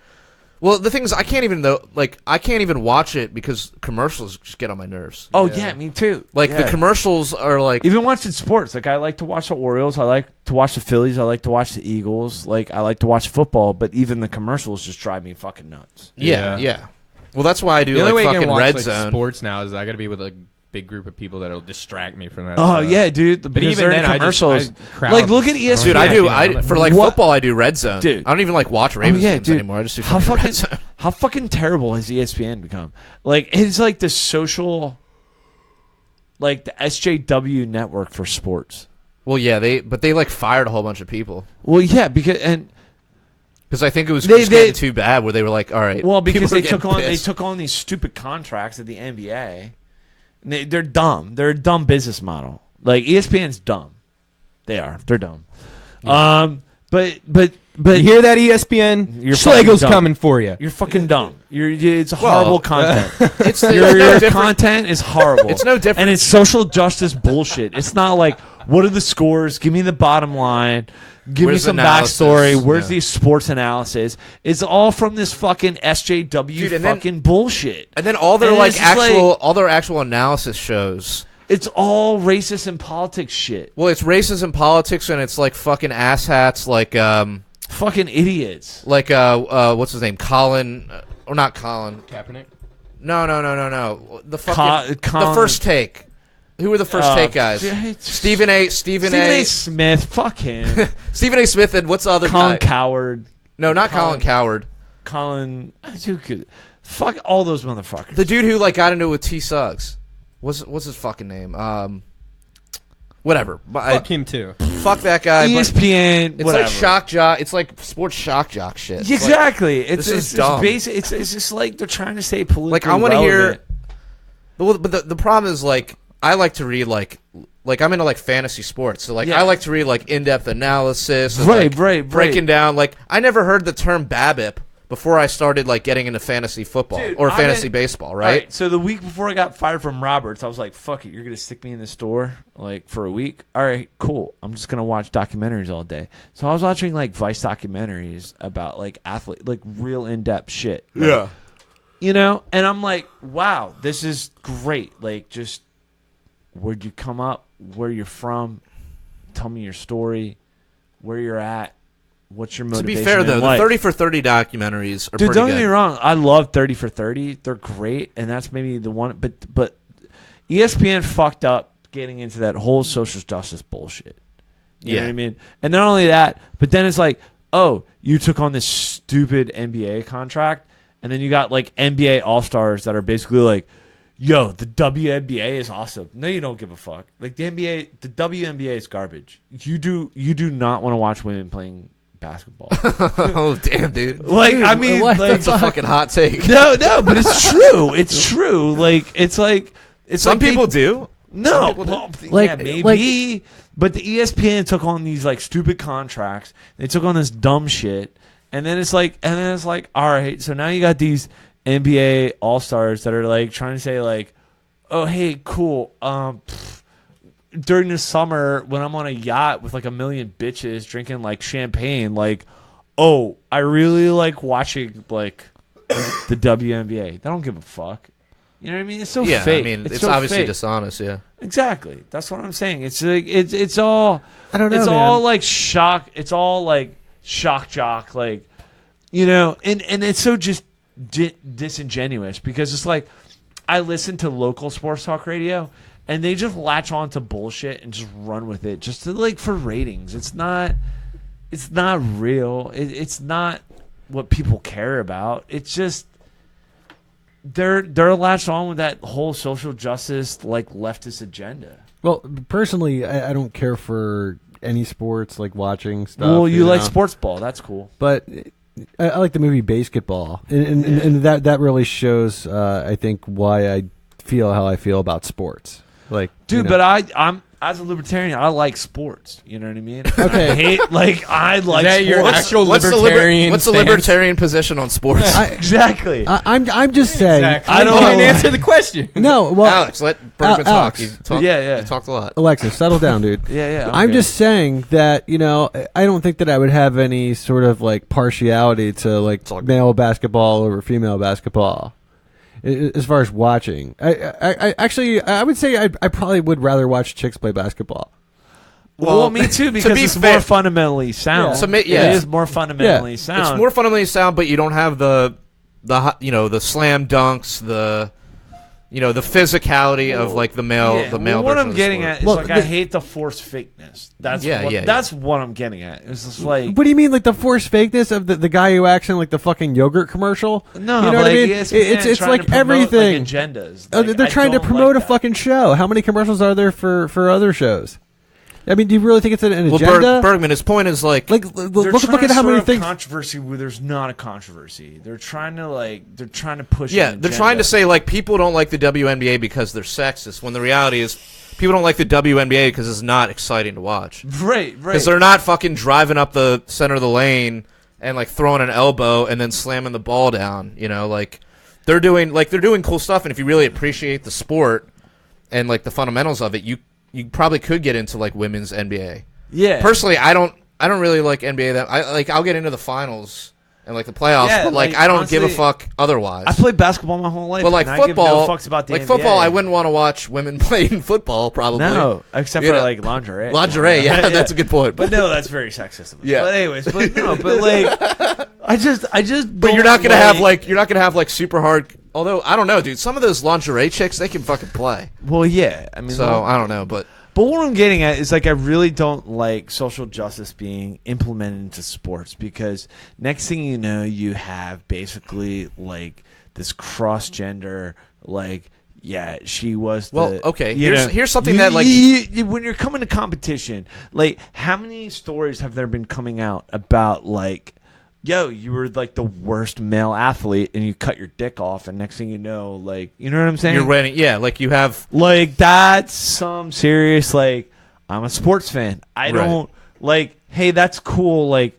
You could use whatever bathroom. You can. There was an issue. There was an issue in MMA. But when it comes, there was an issue in MMA. Where I think it went this way. It was a man like transitioned to a female, right? And then wanted to fight MMA against females, but he still got like the strength of a man, the physicality of a man. Like he just doesn't have a dick anymore. And it's like, so this is actually like a safety issue, because you have like a person that's like twice as powerful. Yeah. If maybe more than like a female, than like the best female. I'm stealing Bill Burr. And that's a dangerous situation. I'm channeling Bill Burr, but that's basically like a dickless dude, just like basically like he better off with his like discarded dick, just like smacking her in the face. I mean, look, I don't think it's like I don't think we need to like. I mean, that's Bill Burr. Like, I'm sorry, I can't take credit for that. Yeah. But as a sports fan, like, there's certain things where you draw the line where I'm all for equality. But at the same token, it's just like, where do you draw a goddamn line? Like, you know what I mean? I think like, if there's a that's market a dickless for it. dude. That's a dickless dude beating a female. You know what I mean? That's like, where do you draw the line? It's like you know Jerry what I mean? Springer, like, dude. That's what I'm saying. Like, I don't know. Like, I'm a sports fan. I mean, here's the thing: if we lived in Kapistan or whatever, like, it would be entirely up to the organizations about whether they want to allow women to play with men, or dickless women, or transgender, or whatever it is. You hear these high school. High school stories. Let me finish though. Yeah. But the problem is, you get into situations where it's like discrimination lawsuits, which violates the rights of freedom of association. So it's like, if you say like, no, like, yes, I understand, like, you transition to a man, but you still have the physical attributes of a full-grown 200-pound man. I can't allow you to fight against 150-pound women that don't have like That's what I'm getting at when states are kind of like basically setting the standard for this like gender fluidity. Where do you draw the fucking line? You know what I mean? I mean, like, right. Like, but I keep going to the point where it's like, look, it just needs to be if things were on the private level and it wasn't sort of this forcing of things, it would work itself out. Like the whole transgender bathroom thing. It's like that could work itself out in the private sector. It could work itself out with people being like, you know what, I'm going to put a transgender bathroom. Right. And then what happens? No, I agree. Probably agree. nothing. Probably. But see, that was just a distraction. You notice how no one fucking talks about that anymore? Oh, of course it's a distraction. But I just use it as a point of like, we don't need the government to make those sorts of decisions. Or any decisions for that matter. But you definitely don't need them for those decisions. Those decisions can be worked out in the private sector. If it offends you that there's no transgender bathroom here, why would you go? Well, you're going to go to another establishment. If it offends you that there is one, you're not going to go to that one. And the market will decide what the best way to approach that problem is. In this day and age of social media, like it'll all work itself out. But it's saying like I have faith in social media. No, but I mean, it is true. I think what Alex is saying is, it's making life easier for everybody. Especially if they left the algorithm alone, I feel like it would be even more helpful to the common man. It's a shame that Zuckerberg's been. It's an echo chamber. Yeah, fucking with the algorithm so much. But I think what he's saying is, the technology is making things better. There's a lot of bad going on, but there's also a whole lot of good. True. Things are just changing. I think it's empowering for everybody to have Google in their pocket. Yeah. But at the same time, it's also scary that Google is in charge of Google, or that they're in cahoots with the government. So. Well, that's what scares me more than like. Totally. If Google wasn't in cahoots with the state, it's. But it's not just Google; it's all of them. Yeah, and the really big one is food. There's a lot of food companies that are in bed with like Tyson Chicken, are in bed with like lobbyists and stuff like that, and protecting all the fucking crazy shit that Tyson does, like at their actual plants. Like they have a lot of lawsuits. That get covered up. That don't get talked about in the public eye. Right. None of it's coming from Fox News. Also, at the same time, I think it's also like any large business. Yeah, absolutely. Once they become so large, from what I've read, the government starts fucking with them until they, get involved in the shit. So it's kind of like a fucked up play thing. It's the system of crony capitalism. It's basically the government demanding their protection money. That's what I'm saying. You can go after Zuck. Or you can go after whoever you want. Zuck's a bitch, though. Elon Musk or whatever. Whoever you want to go after and say, like, oh, look at these guys. Like, they're taking money from the government or they're, like, using the government. But it's like, yeah, to a degree you can fault them for that. But on the other hand, it's like, without doing that, it's like they're not going to be able to survive. Well, it's not really So it's like, I'd rather focus on, like, dismantling the system than, like, going after like these individuals that are just really trying to stay alive. You're right. Essentially, you're right to an I guess to an extent, because you're right. The main thing I guess to focus on would be like things like the Federal Reserve would be personally one of my overall things that we need to look at first. But I get like playing the system and stuff, but a lot of these companies aren't just playing the system; they're doing it and. I don't think there should be laws necessarily in like more regulation to protect people, but a lot of people are getting hurt because of companies. The way they treat their employees, the work conditions, and it's the big companies, like I said, like Tyson and the oil companies and stuff like that, and then they do it just to, I mean, like we talk about all the time, man. They're pushing their agenda for whatever it is that they want to see happen. Yeah, sure, yeah. Well, but a lot of that is like in order to, like, once you're able to get up to the point of like the Walmarts and the Facebooks or whatever you want to, once you're in that spot, like you sort of get control of the levers of government. so you can kind of maintain, whatever the horrible working conditions, all that stuff. I mean, a lot of that. I mean, if you want to talk about like sweatshops, I mean, how much of that is like run through, the governments of these other countries that are oppressing their sweatshops. I'm talking about places here in America, and I am specifically still talking about, Tyson, because I had read something on it here recently. But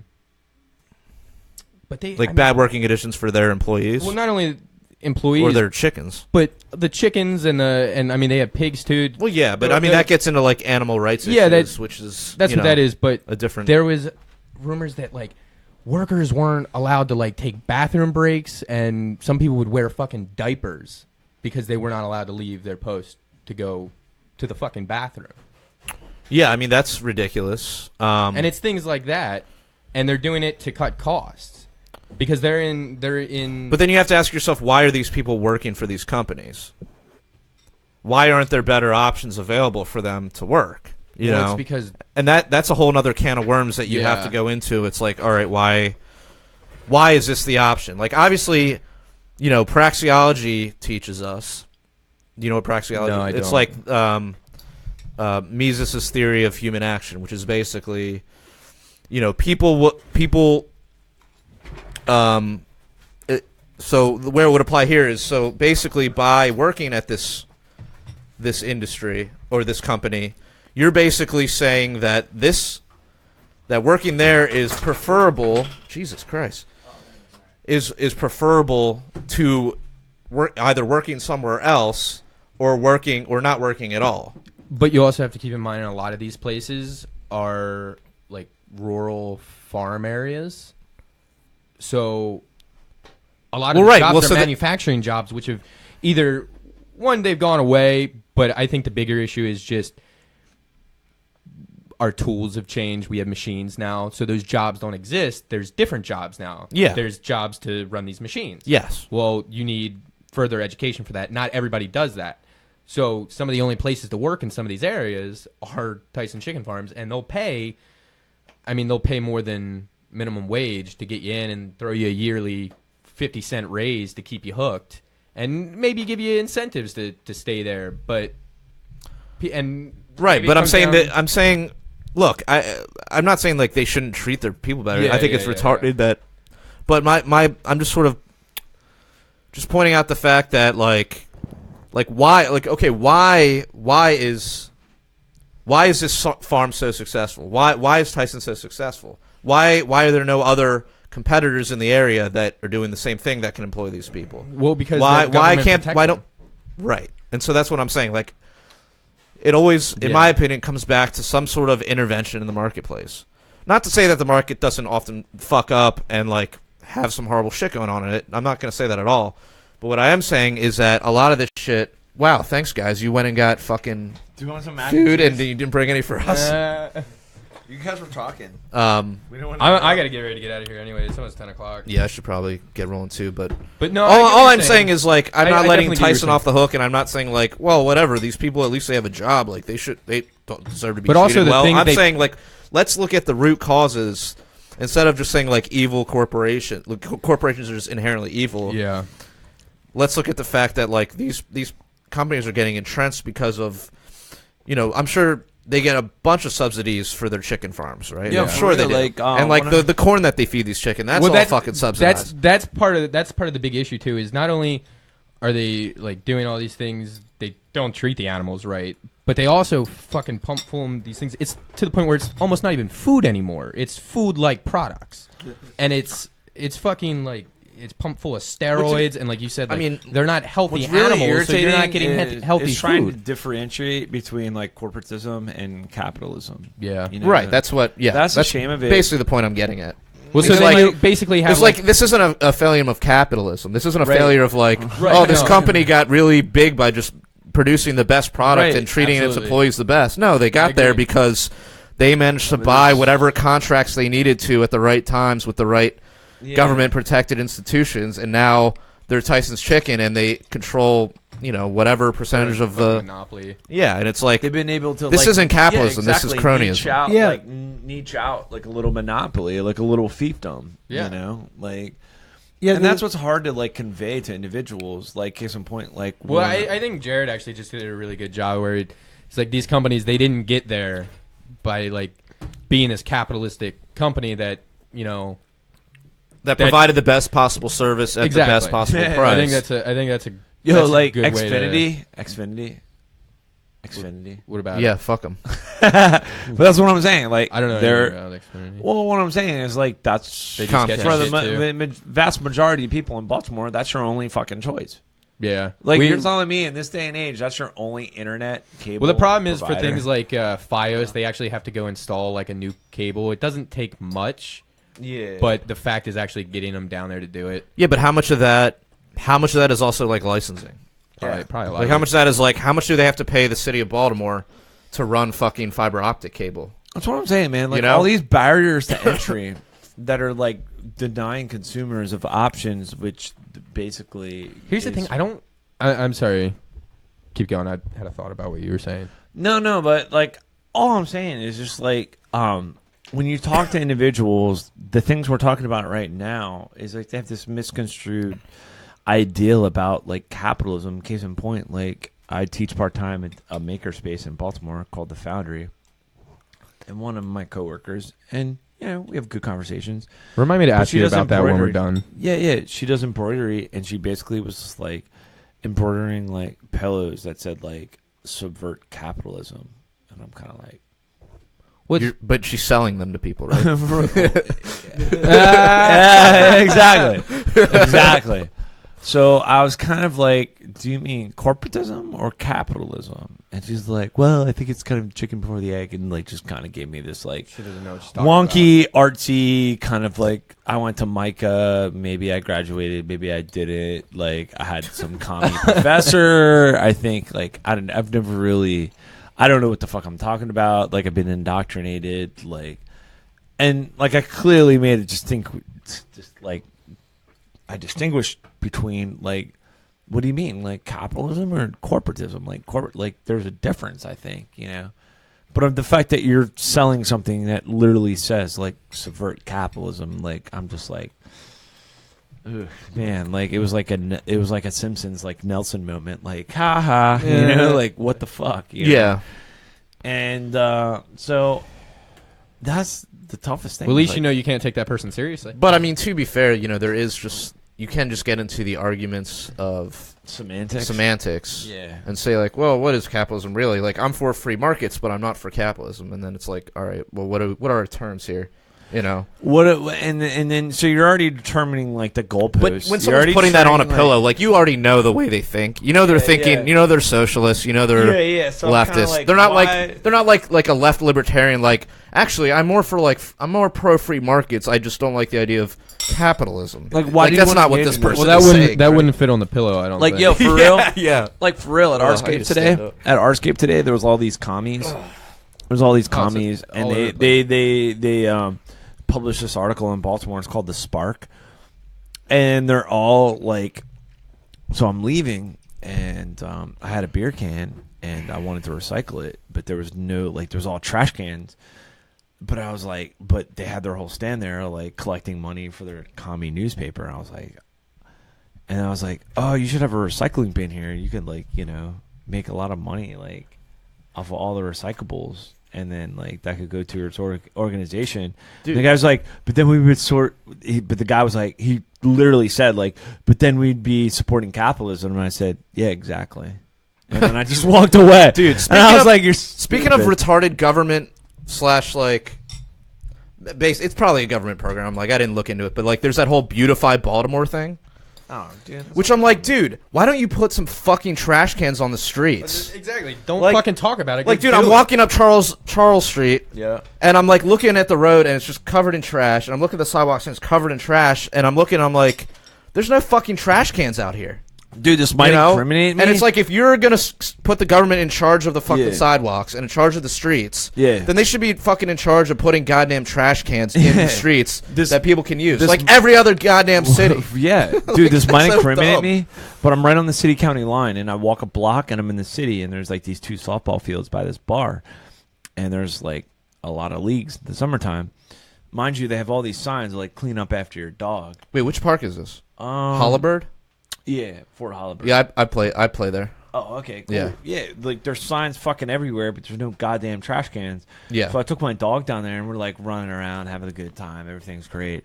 She takes a shit, so I pick it up, and I'm like, there's all these signs, pick up after your dog, but there's no places to like. You can't throw it away. There's no goddamn trash can. You're not just gonna fucking throw that in your car. Like. Well, so what I did was, and I walked her because it was like 3 blocks from my house. Yeah. So I basically like took the shit bag and like tied it on the fence next to the sign that said like clean up after your dog. Yeah. Because I'm kind of like, fuck you. You want? I did what I had to do. Yeah. I tied to this fence because there's no goddamn trash can that you provided for her. Yeah. Because you suck. Like, like a private park would be like, oh, not only do we have multiple places to dispose of your dog shit, but we also have like multiple recycling bins. Yeah. And well, it's like people don't. That's the thing about government. They don't go after root causes. They just go after like surface shit, like the fucking like trash machine thing in the harbor. Oh, yeah, dude. I talked to the guy at Artscape today. Yeah. 25% of their funding comes from the government. But I mean, look, dude. It's a great idea. It's a great idea. But here's the thing: if you put fucking trash cans in the streets, then you wouldn't have as much trash getting into the fucking harbor. Yeah. Yeah. Like, it's like you put out a fucking ashtray. Yeah. And you have like businesses that put out ashtrays. Like, people still throw their cigarettes on the ground, but there's way less cigarettes on the ground. Than there are at like every other business. There's where probably they don't like have that 10 to 20 signs in this like park with like a huge walkway, a garden, 2 softball fields, you know what I mean, and a basketball court. It's all city. Park. No, it's beautiful. They redid it. They reforested it. They put like they cut down on like a lot of non-invasive trees. Not that I'm saying like some private company could have done that. Maybe they did. Maybe they contracted some private company. But the fact that like. But then they have all these signs, and it's just like, there's no place to put said dog waste. So I'm going to hang this shit next to your sign, Maybe they'll get the idea. Yeah. So. But wait, they do. They do have, like, but down by the fields, they have, like, a place where you can put, like, cans. They had one spot, and sometimes that can's gone. Like. Trust me, man. I've been there all the time. There's like one trash can, if that. Okay. But it's just typical. Like, and then sometimes you go down there and it's like 20 city employees just like picking up trash, like wasting. You know what I'm saying? Like, it's like put out a goddamn. So you're paying like $10-12 an hour because probably like your dumbass union like. Forced like more than minimum wage, and then they're getting paid $15 an hour to wear their stupid fucking vests that are paid like twice as much as market value to walk around with your fucking pinchers and like picking up trash. You know what I mean? If you just put more, if you just like spent like 20-30 more bucks on goddamn trash cans, it wouldn't be an issue. But you know what I mean? It's fucking stupid. It's government. But it looks better when you have like your employees out there and they're putting in a hard day's work, picking up trash. Yeah. It looks it's a great photo op. Right. But fucking trash cans, that's not a photo op. That's like just obvious shit that you should be doing. No. Like the trash wheel, which is basically solar powered, which our listeners that aren't like familiar, it's basically like Jones Falls is the waterway that spills into the inner harbor, and there's like trash and shit and bottles and God knows what. Yeah. But it's basically like a solar powered like Ferris wheel that basically picks up all the trash in the waterway and like dumps it in like a bin. Yeah. And it's all solar powered. I mean, it's a great. Don't get me wrong, it's a great idea. Oh, it's fucking. But it's great. I'm just saying, like, let's also go after the root causes. Like, people throw in their shit in the road because.